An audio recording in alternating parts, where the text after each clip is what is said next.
cumpliendo la gran comisión de nuestro Señor Jesucristo de, por tanto, ir y hacer discípulos a todas las naciones, enseñándoles que guarden todas las cosas que os he mandado. Esta sección ha sido una sección bastante larga. El verbo de Dios es cuestionado y rechazado. El Señor presenta las evidencias, lo que el apóstol Juan le llama señales. Desde el capítulo 5 venimos estudiando esta sección. Es una sección bastante larga. Esta sección, hermanos, consta de estos capítulos del 5 al 12.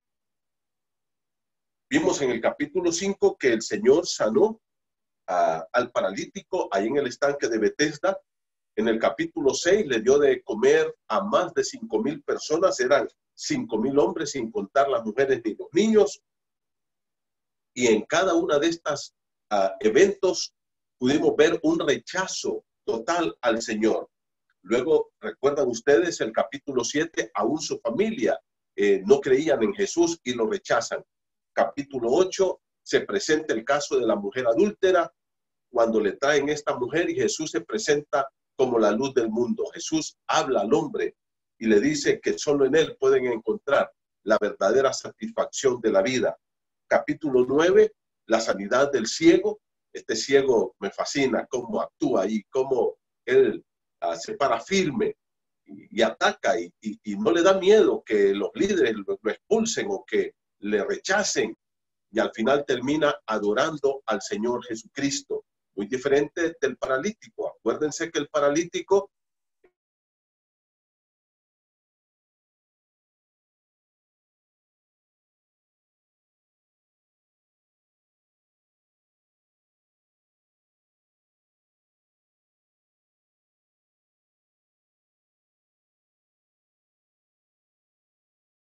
saliera la salvación. La puerta de entrada a ese redil, que es la salvación, él dice, yo soy la única puerta y no hay más. Y luego, hermanos, el capítulo 11, que es cumbre, que es clave, es, podemos decir, el clímax, donde el Señor muestra al hombre todo su poder, bueno, no todo su poder, ¿verdad? Pero un gran poder de él, al resucitar a Lázaro de los muertos. Tenía 4 días de muerto y lo resucita. A propósito, hermano, yo quiero aclarar algo en este punto. El cuerpo es el que muere. El alma no puede morir. Desde que tú fuiste concebido en el vientre de tu madre, tu alma es eterna. El alma no muere. Lo que muere es el cuerpo. Lo que el apóstol Pablo le llama en el libro de 2 Corintios, capítulo 4 y 5, este tabernáculo. Este tabernáculo, dice, se va a deshacer. Este tabernáculo un día tiene que ir a la tumba y dice, polvo eres. ¿Pero qué es el polvo? El polvo es mi cuerpo y al polvo volveremos. Este cuerpo, si ustedes recuerdan, cuando el Señor nos formó allá en el libro de Génesis capítulo 2, dice que juntó polvo de la tierra y de esos materiales biodegradables Dios hizo al hombre. Le dio aliento de vida. Ese aliento es el alma. El alma es eterna. El alma no muere. Entonces, cuando llega el momento de morir, el cuerpo muere porque el alma sale del cuerpo y el alma va, si es cristiano, a la presencia del Padre, a la presencia de su Salvador, a los brazos de su Señor. Si no es cristiana la persona, y cuando hablo de cristiano es haber recibido a Cristo como su Salvador, esa persona va al infierno. No hay más opciones. Aquí las cosas son blancas o negras. Cristo dijo en Mateo 25, cuando yo regrese, voy a reunir delante de mí a todas las naciones, que es lo que estén vivos en ese momento, cuando Él venga en su segunda venida, y voy a apartar los unos de los otros, como aparte el pastor las ovejas de los machos cabríos. Y pondré, dice, las ovejas a la derecha y los cabros a la izquierda. Nadie puede estar en medio, medio oveja y medio cabro, no. Ovejas a la derecha, cabros a la izquierda. Y a los de la derecha les digo, venid benditos de mi Padre, heredad del reino. a los de la izquierda, apartados de mí, al fuego eterno preparado para el diablo y sus ángeles. O somos hijos de Dios o somos hijos de Satanás. Juan 8:44, ya lo explicamos, Jesús lo dijo. Vosotros sois de vuestro padre el diablo. Solo puedo tener a Dios como mi padre, o tú solo puedes tener a Satanás como tu padre, pero no puedes decir, Dios y en la tarde soy hijo de Satanás y en la noche vuelvo a ser hijo de Dios. No podemos estar en esas condiciones. O vamos al cielo o vamos al infierno. Mi amigo, esto es blanco o negro. Hay gente que me dice, pastor, yo ya tengo un pie adentro. No. O los tenemos los dos adentro o los dos afuera, pero no podemos tener un pie en un lado y otro pie en el otro. Hay gente que vive engañada y vamos a hablar de eso en el capítulo 12. En el capítulo 11 Jesús resucitó a Lázaro. Ahora, ese es un milagro portentoso y es un milagro que ilustra, primero, que Cristo tiene poder para resucitar a los muertos y él ya lo había dicho. Juan capítulo 5 dice que un día todos los muertos oirán su voz. Todas las personas que están en los sepulcros. Entonces, ¿qué va a pasar ese día? Ese día, cuando el Señor regrese, el cuerpo de las personas, si yo ya morí, mi cuerpo estará en la tumba y no importa si está pura tierrita. El Señor tiene el poder y el apóstol Pablo esto lo explica en 1 Corintios capítulo 15. Ahí lo explica claro. Dice, no te preocupes, si Dios tuvo poder de hacer todo esto, tiene poder para levantar tu cuerpo de la tumba. Y tu alma viene y se junta de nuevo a ese cuerpo y en ese momento eres una persona resucitada con un cuerpo glorioso semejante al cuerpo de Cristo. Ahora, yo quiero decir una cosa también con respecto a esto de la resurrección. En 1 Corintios capítulo 15, el apóstol Pablo dice, todos resucitaremos, todos, pero cada uno en su debido orden. La palabra orden, en el griego que usa Pablo ahí en 1 Corintios 15 es tagma, y la palabra quiere decir un desfile militar. Cuando los ejércitos en el mundo antiguo iban a la guerra, hacían la conquista de aquellos pueblos y regresaban victoriosos. Y esa es la idea de Pablo, que la resurrección es una victoria. La muerte es una victoria porque el cristiano que muere en Cristo es victorioso. Cristo dijo, yo soy la resurrección y la vida. El que cree en mí, aunque esté muerto, él va a vivir. Y todo aquel que vive y cree en mí, no morirá eternamente. Ahora, cuando el ejército regresaba, hermano, entonces venía un desfile militar. ¿Y quién venía a la cabeza del desfile? El general victorioso. Y luego venían los otros mandos militares hasta llegar a los soldados y al final venían los esclavos conquistados. Ahora, eso era un tagma. Y Pablo dice, en la resurrección habrá un orden. Un orden. No vamos a resucitar cuando nosotros querramos. Y ahí, en 1 Corintios 15, Pablo dice, Cristo las primicias. Él es el primero en resucitar de los muertos para no volver a morir jamás. Aunque otros resucitaron, él mismo resucitó a Lázaro ahí en Juan 11, resucitó al hijo de la viuda, resucitó a la hija de Jairo, y hubo otros que resucitaron, pero todas estas personas volvieron a morir. Lázaro no está vivo, él está vivo, pero con el Señor, pero su cuerpo está muerto. Ahora una cosa, hermano. El primer grupo que va a resucitar, según la revelación de la palabra de Dios, 1 Tesalonicenses 4, del 13 al 18, son los santos de la iglesia. Desde el primero que murió, Esteban, allá en el libro de Hechos 7, hasta el último que muera, con su fe en Cristo. En el rapto, vamos con Cristo. Somos el primer grupo de la resurrección. Entonces, ¿quiénes son los primeros que van a resucitar? Bueno, Cristo es el primero, luego la iglesia, y juntos con los que estén vivos, en ese momento, nos vamos a unir los resucitados con los vivos solo serán transformados, y miren lo que Pablo dice en 1 Corintios 15.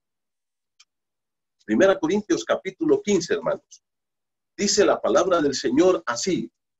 1 Corintios capítulo 15.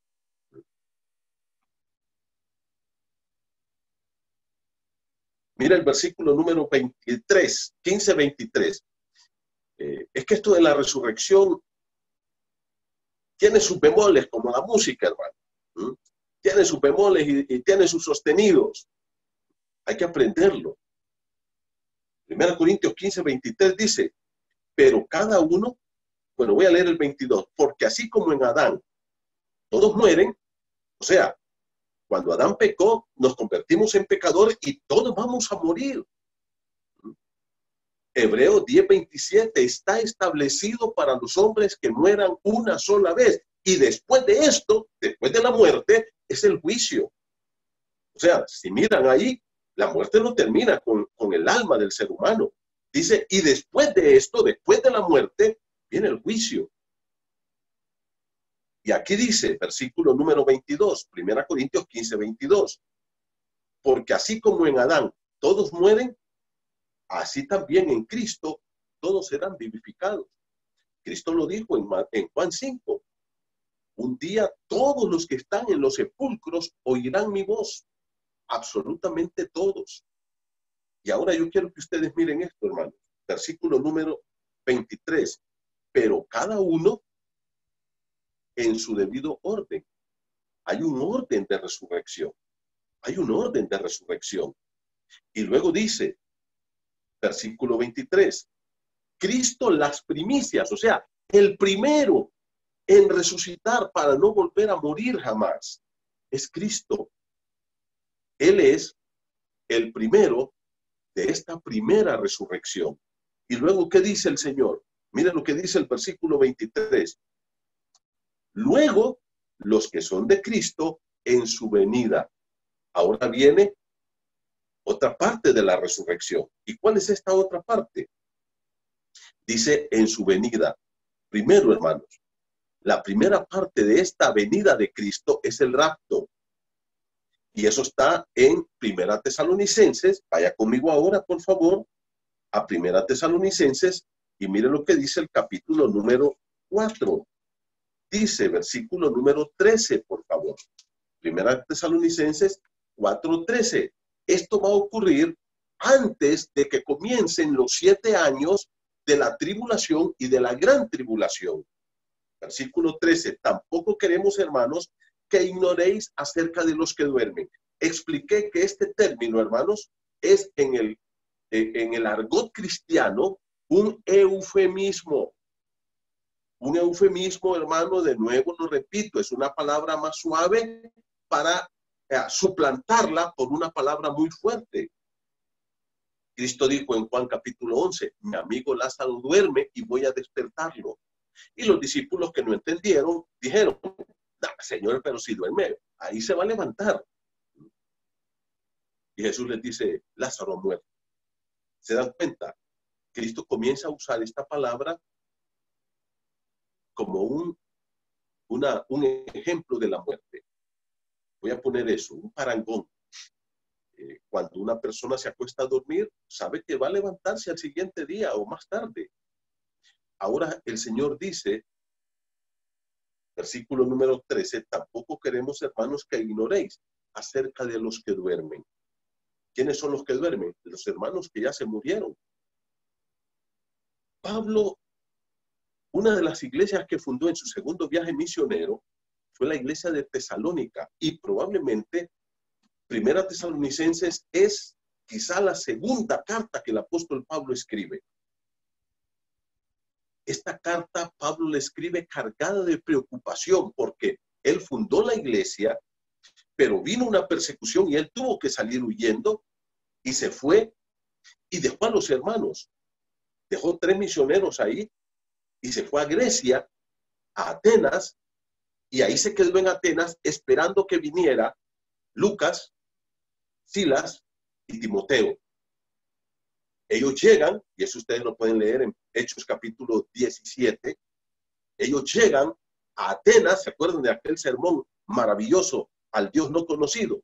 Bueno, estaba ahí en Atenas, dice, esperando que llegaran sus amigos, sus compañeros de misión, porque ellos se habían quedado en Tesalónica, porque Pablo tuvo que salir a medianoche, porque lo iban a matar.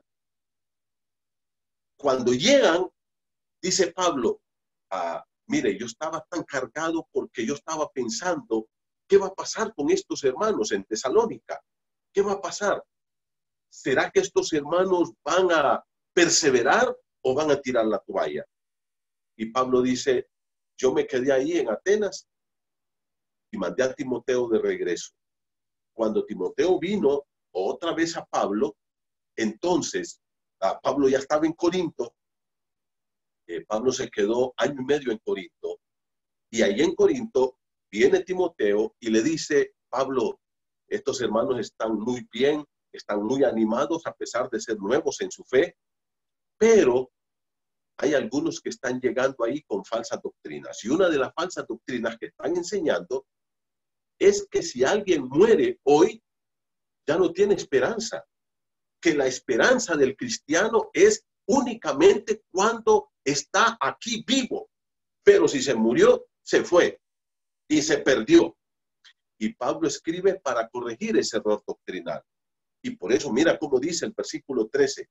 No queremos, hermanos, que ignoréis acerca de los que duermen. Y hermanos, mire, cuando yo leo palabras como esta me preocupa porque muchos de nosotros no nos preocupamos por aprender. Y la Biblia dice, no quiero que ignoren estas cosas. La Biblia dice, mi pueblo pereció porque le faltó conocimiento. Hermano, al pueblo de Dios no le faltó emociones, no le faltaron ofrendas, no le faltó canto, no le faltó reuniones. ¿Qué le faltó? Le faltó conocimiento. ¿Conocimiento de qué? De la Escritura, de la palabra del Señor. Hoy, en el 2020, estamos teniendo un pueblo que ha crecido mucho, pero el crecimiento del conocimiento de la palabra no es proporcional con el crecimiento numérico. Tenemos mucha ignorancia en el pueblo de Dios. Mucho desconocimiento de la Escritura. La gente vive emocionada, la gente vive contenta, alegre, va al culto, canta, pero no estudia la Biblia. No quieren estudiar la palabra. Los discipulados ahora son sencillitos, por encimita. Tenemos que venir a la Escritura. Y por eso es que hay muchas iglesias que no son verdaderas, enseñando falsos evangelios y una cantidad de gente corriendo atrás de esto. ¿Por qué?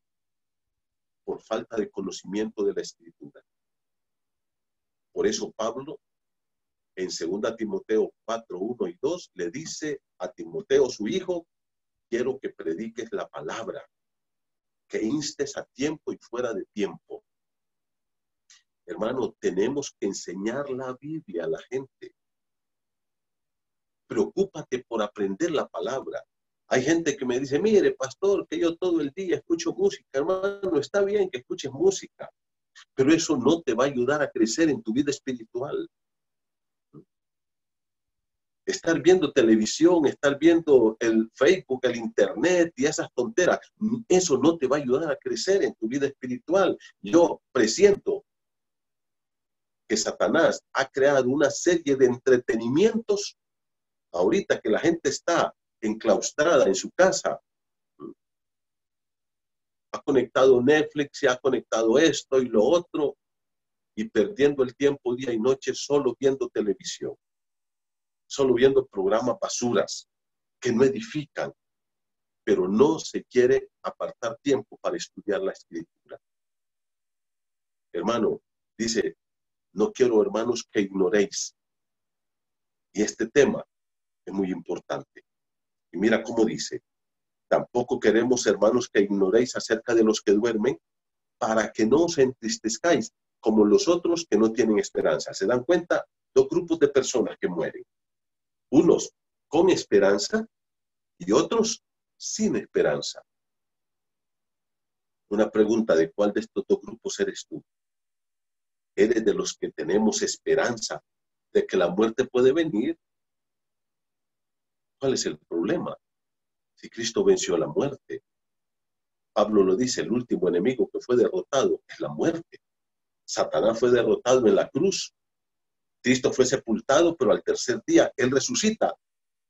Y Pablo dice: ¿dónde está, oh muerte, tu aguijón? ¿Dónde, oh sepulcro, tu victoria?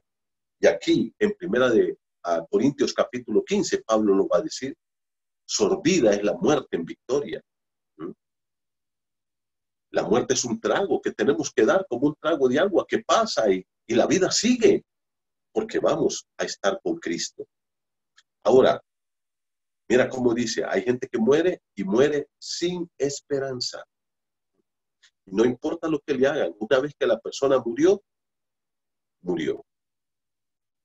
Y dice, versículo número 14, porque, y aquí viene un condicional, si creemos que Jesús murió y resucitó, si le hemos recibido como nuestro Salvador personal, si Cristo es el Rey de tu vida, así también traerá Dios con Jesús a los que durmieron en Él, a los que murieron con su fe en Él. Eso es lo que está diciendo. Aquellos que recibieron a Jesús, dice, el Señor los traerá de nuevo, porque sus almas están con Él. Su alma está ya en la presencia del Señor. Pablo dice, ausentes del cuerpo y presentes al Señor. Hermano, recalco esto hasta la saciedad para que lo entienda. Las almas de los muertos no tienen permiso de Dios de andar deambulando aquí en esta vida ya. El que se murió. No ande creyendo ahí fábulas, ni cuentos de Teofilito, ni de ese programa de Jorge Montenegro, cuentos y leyendas de Honduras. Eso es lo que es, una leyenda, un cuento, una fábula, una mentira, un engaño. Los muertos no salen. El que está muerto, si es cristiano, está con Cristo. Si no es cristiano, está en el infierno. Pero no hay más opciones. No hay opciones, por favor. Alguien que dice, no, que ahí sale fulano, que ahí se murió, ahí lo mataron y ahí se mira. Esos son demonios que andan engañando y atemorizando a la gente. Esos son demonios. Y ahora, ¿qué dice? Así traerá Dios con Jesús a los que durmieron en Él. Aquellos que murieron con su fe en Él, el Señor los va a traer. Y mire cómo dice, por lo cual os decimos esto en palabras del Señor, que nosotros que vivimos, que habremos quedado hasta la venida del Señor, no precederemos a los que durmieron. ¿Sabe lo que significa la palabra precederemos? No nos vamos a adelantar. O sea, si el Señor viene ahorita y todos nosotros que estamos aquí estamos vivos, no quiere decir que nosotros vamos a ir primero allá con Él. No. Dice Pablo, no. Vamos juntos como iglesia, como cuerpo de Cristo. Y mira cómo dice, versículo 16, porque el Señor mismo, con voz de mando, ¿te acuerdas cuando el Señor se paró frente a la tumba de Lázaro? Se para y grita, Lázaro, ven fuera. Y Lázaro salió inmediatamente. Resucitó en el segundo que el Señor le ordenó que saliera de la tumba. Y con esa misma voz poderosa, portentosa, omnipotente, un día el Señor vendrá y allá en el aire va a dar la voz de mando. Con voz de mando, con voz de arcángel y con trompeta de Dios descenderá del cielo. Y dice, con voz de mando, Él va a dar su voz. Todos mis hijos, todos los que murieron en Cristo, arriba. Y ese cuerpo se va a levantar y vendrá esa alma y se unirá a ese cuerpo y irá de nuevo para estar con Cristo. Mire cómo dice, versículo número 16 termina diciendo, y los muertos en Cristo resucitarán primero. Luego nosotros, los que vivimos, Pablo tenía la esperanza de que Cristo iba a venir mientras él estaba vivo. Yo tengo la misma esperanza. A todos los que vivimos tenemos esa esperanza porque sinceramente, hermanos, no nos queremos morir. ¿Mm? Aunque es un trago nada más, pero nadie se quiere morir. ¿Ah? Pero ¿cuál es el punto aquí? Dice, seremos transformados. Versículo número 17. Luego nosotros, los que vivimos, los que ya hemos quedado, seremos arrebatados juntamente con ellos en el aire para recibir al Señor en el aire, y así estaremos siempre con el Señor. Aquí se da la segunda etapa de la resurrección. La segunda etapa. Primera, Cristo. Segunda etapa, ¿cuál es? El rapto de la iglesia. Yo quiero que vayan conmigo de nuevo, 1 Corintios capítulo 15, por favor. Miren conmigo, 1 Corintios capítulo 15. Estoy aclarando esto, hermanos, porque me mandaron algunos mensajes haciéndome algunas consultas y decidí hacer una pequeña aclaración. En 1 Corintios capítulo 15, versículo número 51, mire lo que dice el apóstol Pablo. Esto es interesante. Pablo está hablando de la resurrección. Y en capítulo número 15 y versículo número 23 dice, 22 y 23 dice, todos van a resucitar, pero en su debido orden. En orden. Primero Cristo. Luego en el rapto hay un grupo más que resucita. ¿Y quiénes son? Este grupo es la iglesia. Todos los que murieron con su fe en Cristo, desde Esteban hasta el último que muera, va a resucitar en el rapto. Ahora, lo que estamos diciendo, mira el capítulo número 15, versículo 51, dice, he aquí os digo un misterio. Pablo dice, esto Dios no se lo había dicho nunca a nadie, pero ahora me lo ha revelado a mí y yo se lo voy a dar a ustedes. Eso es un misterio. Un misterio aquí no es algo que no podamos entender. No, más bien es algo que se revela para que lo entendamos. Dice, no todos dormiremos. Mire, qué hermoso. Dice Pablo, no todos vamos a morir. Por eso Pablo, allá en 1 Tesalonicenses, capítulo 4, él dice, los que vivimos. Hay un grupo que va a estar vivo cuando Jesús regrese de la iglesia. Y los que están muertos resucitarán. Ahora, ¿qué dice? Versículo 51, no todos dormiremos. ¿Qué dice? No todos vamos a morir, todos los cristianos, pero todos seremos transformados. Entonces, cuando Cristo dé esa orden, los que estemos vivos seremos transformados y los que estén muertos van a resucitar.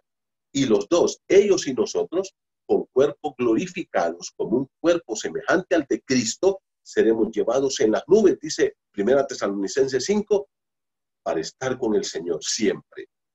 Esa es nuestra esperanza eterna. La esperanza bienaventurada que le llama Pablo en el libro de Tito, capítulo 2.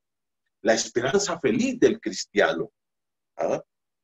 Versículo número 52, 15:52 de 1 Corintios.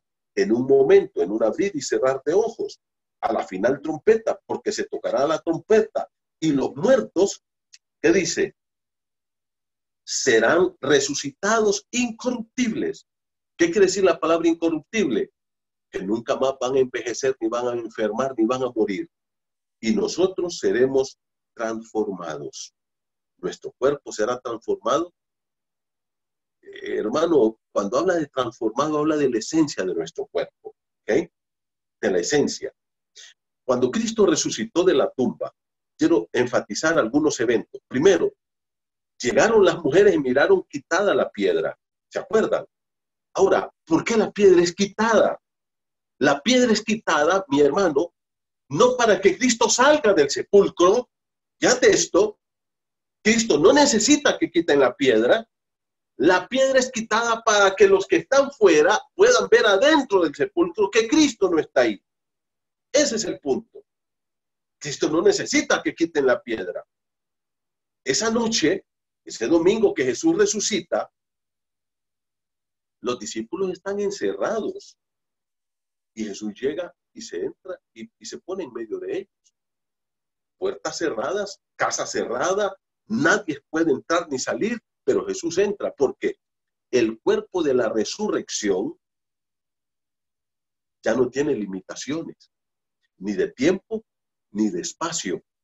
Jesús va caminando con sus amigos, sus discípulos, con Cleofas y el otro amigo, para Emaús en en Lucas 24, ¿se acuerdan? Lucas 24, y dice que él hizo como que iba más adelante y aquellos le dijeron, no, quédate, porque era un forastero, un amigo que se encontraron ahí en el camino. Y cuando parten el pan en la mesa, sentados cenando esa noche, el día que Jesús resucitó, le conocen.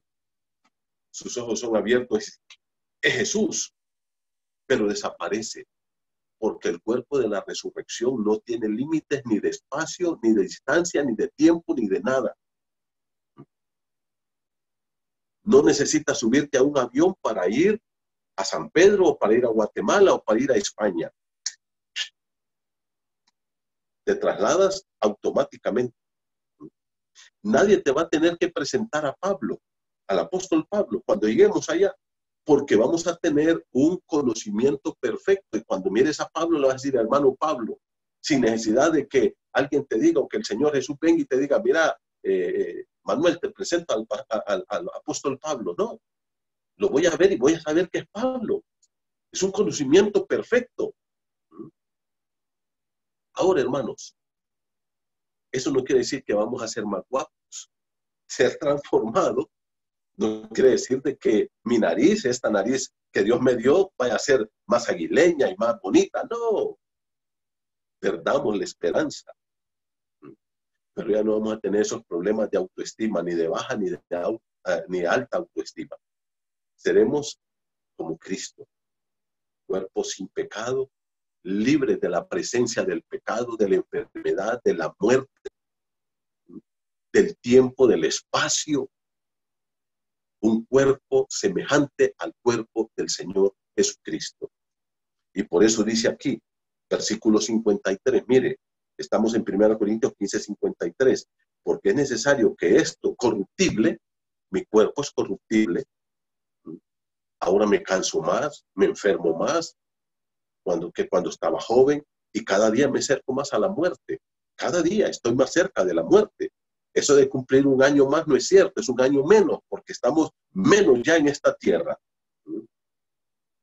¿Qué dice? Se vista de incorrupción, incorruptible, un cuerpo que no se va a corromper, ni moralmente, ni físicamente, ni de ninguna forma. Y esto mortal, que va a morir un día, se vista de inmortalidad.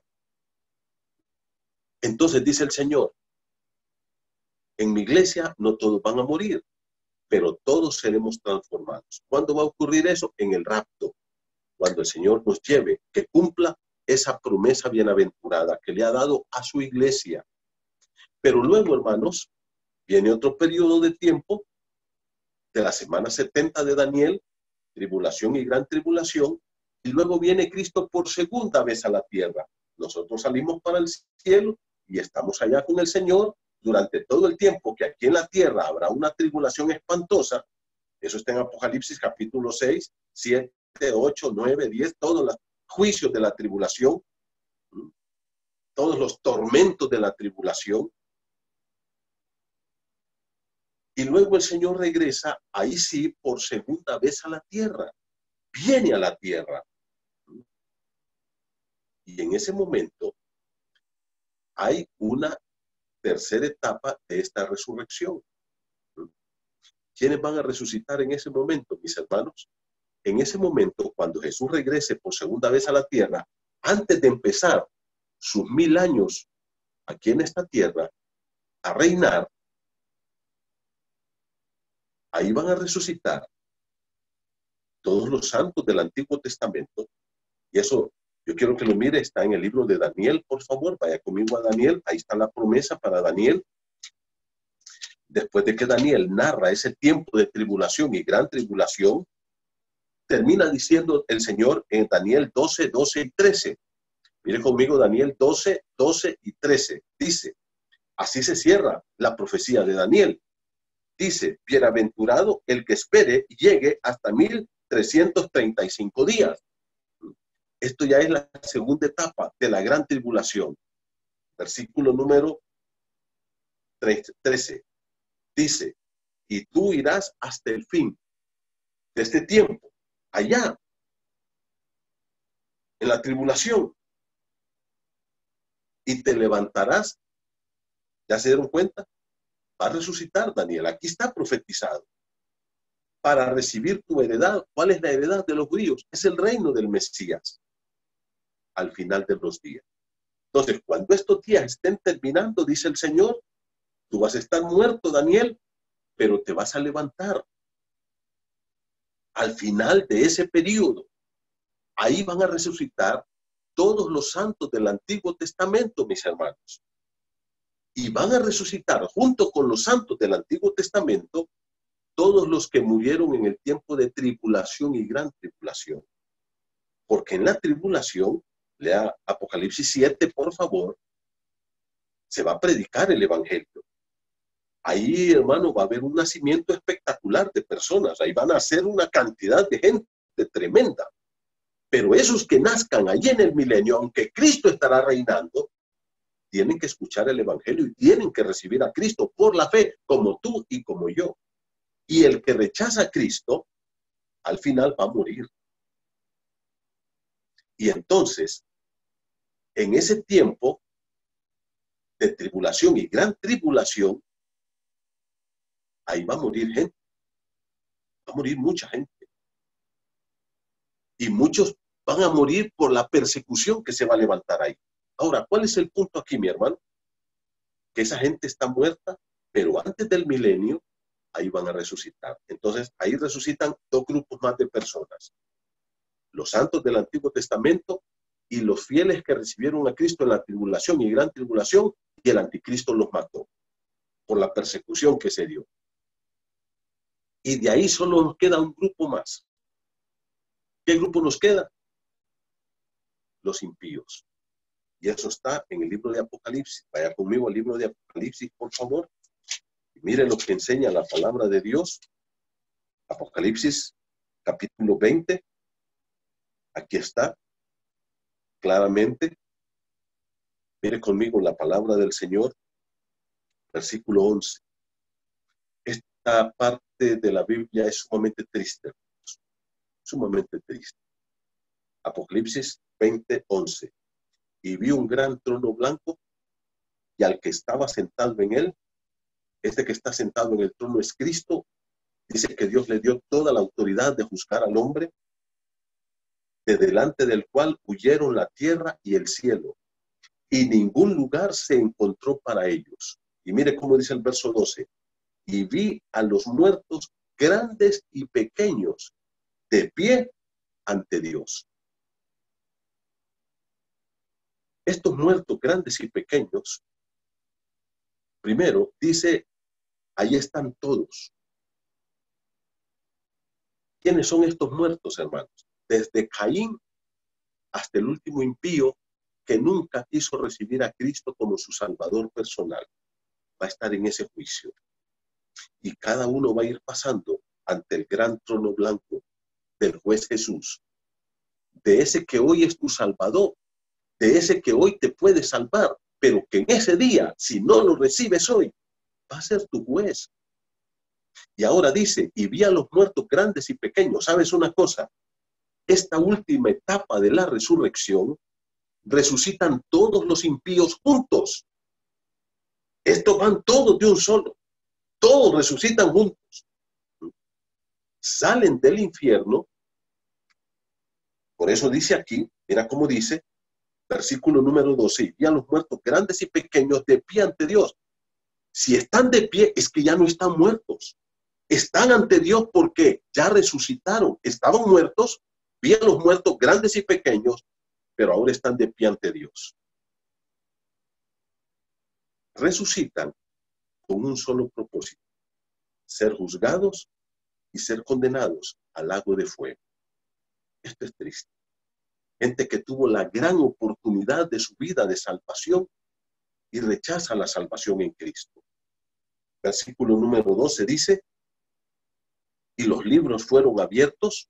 Mira que habla de los libros, habla de una pluralidad de libros. Y a propósito, esa frase, grandes y pequeños, hermanos, no habla de chiquititos y grandes, de bajitos y altos, no. Habla de que no importa quién fue la persona aquí en esta tierra. si tuvo poder, si tuvo fama, si tuvo dinero, si tuvo lo que tú quiso tener o que no tuvo nada, pequeño. No importa quién es la persona. Para Dios no existen los ricos ni los pobres. Para Dios no existen los negros ni los blancos. Para Dios no existen los feos y los bonitos. Para Dios solo existen dos grupos de personas en el mundo. Los que le han recibido como su Salvador y son parte de su reino, de su familia, y van a vivir con Él en el cielo, y los que lo han rechazado y van a ser condenados al infierno. Hermanos, no hay más. No hay más. Vi a los muertos, a todos. Un mar de muertos ahí, pero que ya resucitaron y están de pie ante Dios.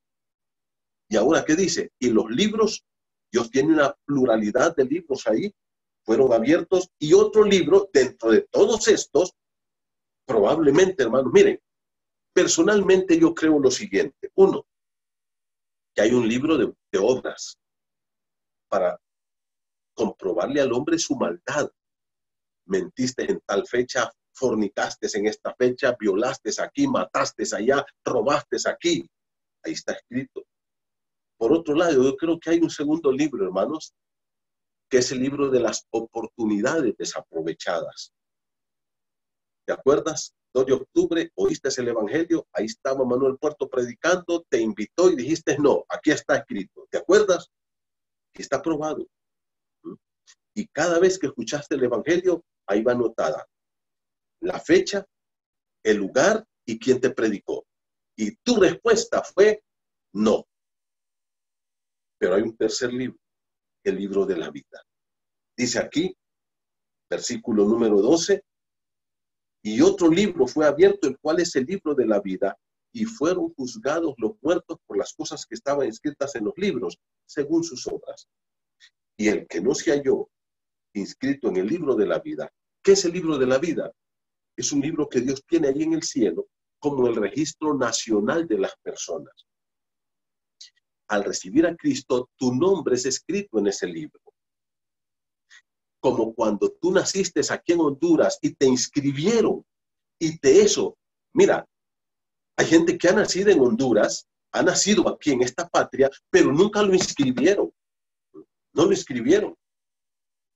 ¿Pero por qué yo soy hondureño? Porque me inscribieron. Ahí está mi nombre escrito, allí, en un libro, en el registro nacional de las personas. Pues de la misma manera, Dios allá en el cielo tiene un libro.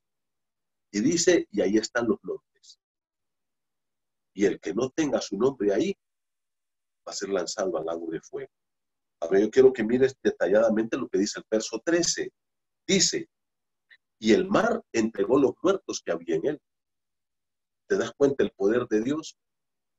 Esa gente que murió en el mar y allá la tiraron y los peces se la comieron y ahí se hizo nada en el mar. Dice, y ahí Dios los va a sacar a esos muertos. ¿Y qué dice? Y la muerte y el Hades y el infierno entregaron todos los muertos que había en ellos. Los que estaban en la tumba. Aquí lo que es la muerte es la tumba.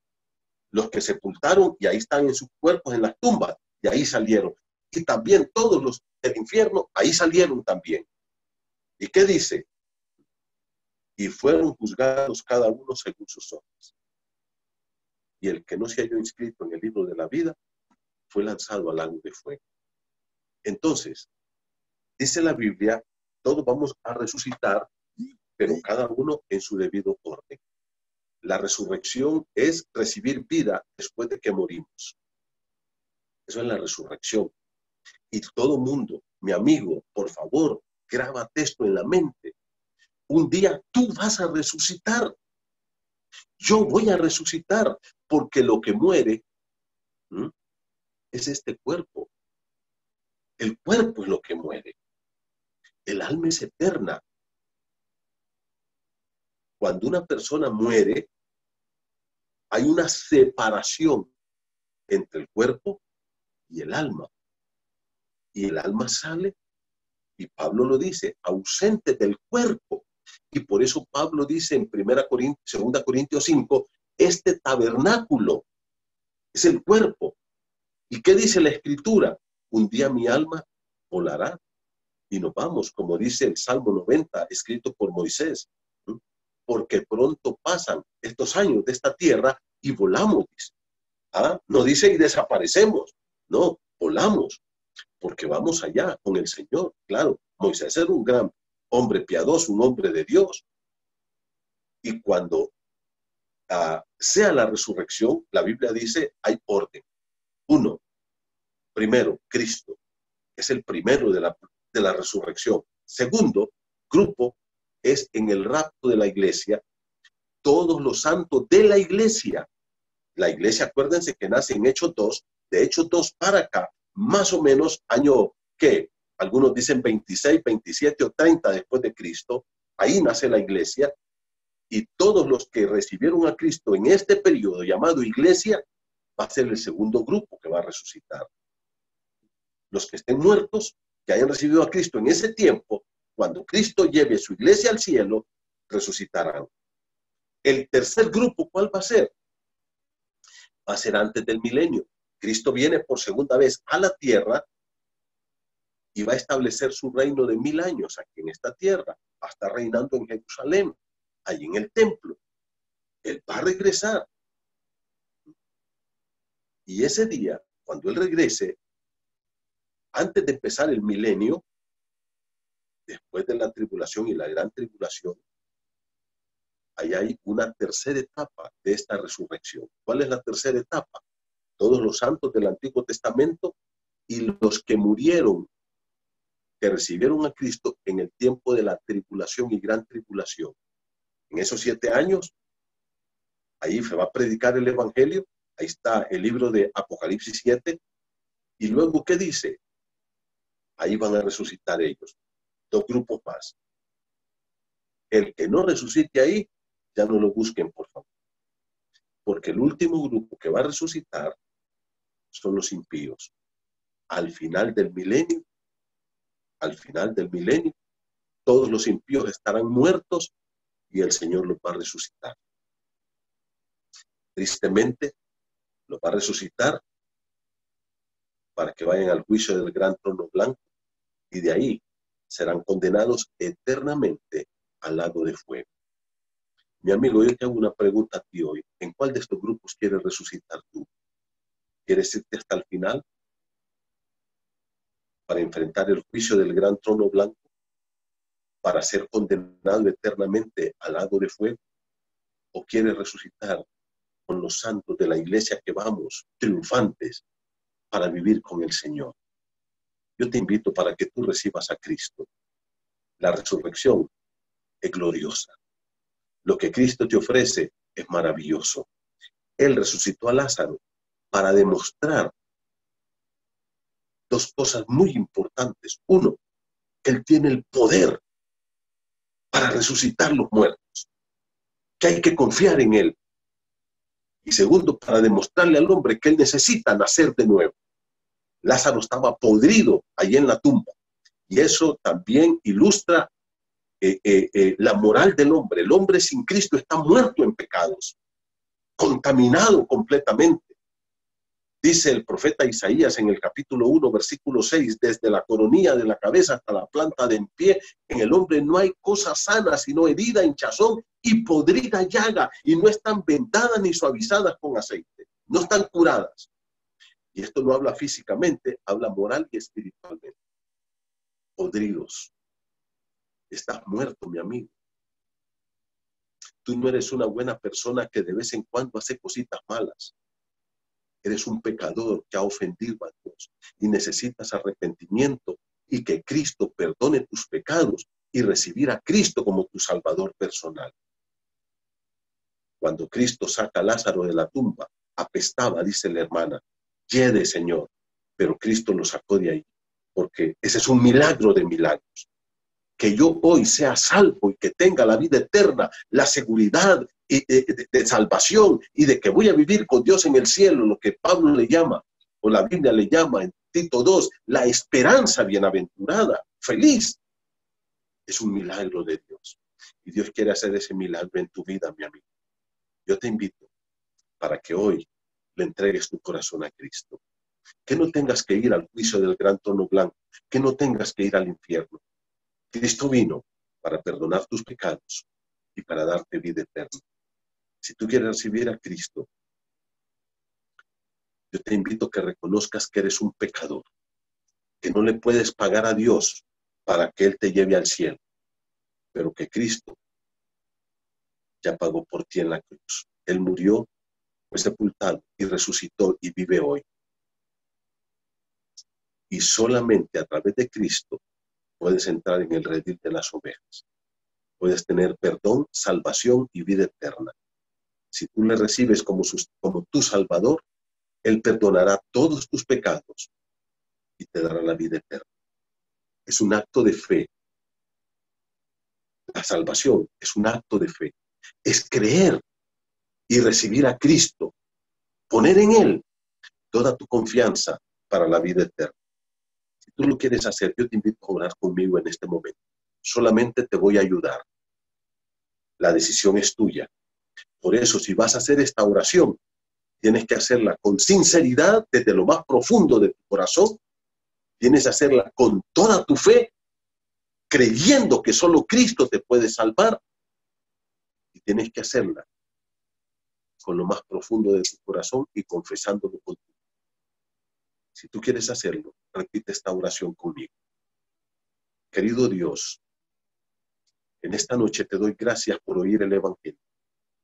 Reconozco que soy pecador. Reconozco, Señor, que te he ofendido a ti con todos mis pecados y que voy a la condenación eterna. Pero yo no quiero ir al infierno. Señor, te pido perdón por todos mis pecados. Me arrepiento de todos los pecados que yo he cometido. Y en esta noche yo pongo mi fe y mi confianza solo en Jesús para la salvación de mi alma. Señor Jesús, gracias por amarme tanto, porque viniste del cielo, porque me diste, moriste por mí en la cruz. Fuiste a la cruz y tomaste mi lugar. Diste tu vida por mí, pagaste por mis pecados allá en la cruz. Recibiste mi castigo y moriste. Fuiste sepultado, pero resucitaste y tú vives hoy. Y eres mi única esperanza de perdón, de salvación y de vida eterna. Señor Jesús, en este momento pongo en ti toda mi fe como el único que me puede perdonar y salvar. Y te recibo como mi único Salvador. Te abro mi corazón para que entres en mí, para que me perdones, para que vivas en mí, para que me des la vida eterna. Creo con todo mi corazón que tú eres el Salvador, el único Salvador, y te confieso con mi boca como mi único Señor y Salvador. Te entrego mi vida. Sálvame, Señor. Dame la vida eterna. Quiero vivir contigo en el cielo. Gracias por esta noche. Señor, te entrego mi vida para siempre. En el nombre de Jesucristo, mi Señor y Salvador. Amén. Mi amigo, si tú hiciste esta oración, yo te felicito con todo mi corazón. Si tú lo hiciste, escríbeme un mensajito. Me voy a poner feliz. Si tú lo hiciste, mándale un mensajito a la persona que te invitó para que te conectes a esta conferencia. Que Dios les bendiga. No se olviden, mañana los jóvenes estarán, tanto el Club Bíblico por la tarde y Trascendente ya de las 6 de la tarde en adelante.